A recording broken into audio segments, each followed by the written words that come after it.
ఓం శ్రీ గురుభ్యో నమః. శ్రీపాదాష్టకం ప్రాతస్మరణం.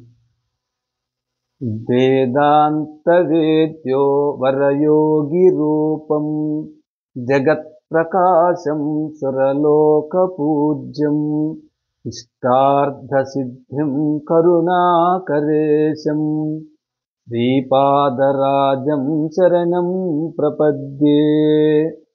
योगीशरूपं परमात्मवेशं सदानुरागं सहकार्यरूपं वरप्रसादं विबुधैकवेद्यं श्रीपादराजं शरणं प्रपद्ये.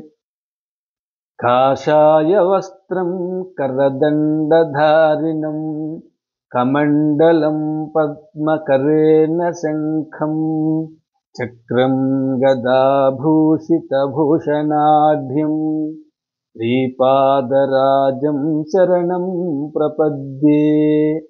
भूलोकसारं भुवनैकनाथं नादाधिनाथं नरलोकनाथं कृष्णावतारं करुणाकटाक्षं श्रीपादराजं शरणं प्रपद्ये.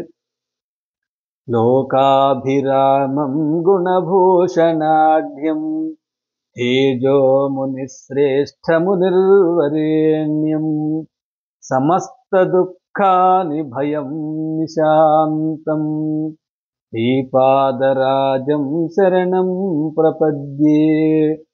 कृष्णासुतीरे वसति प्रसिद्धं श्रीपादश्रीवल्लभयोगिमूर्तिं सर्वे जनैश्चिन्तितकल्पवृक्षं श्रीपादराजं शरणं प्रपद्ये.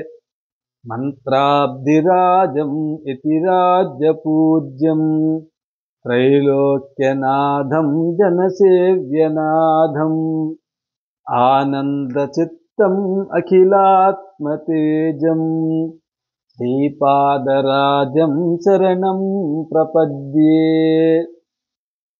मन्त्रानुगम्यं महनिर्वितेजं महत्प्रकाशं महशान्तमूर्तिं त्रैलोक्यचित्तम् अखिलात्मतेजं श्रीपादराजं शरणं प्रपद्ये.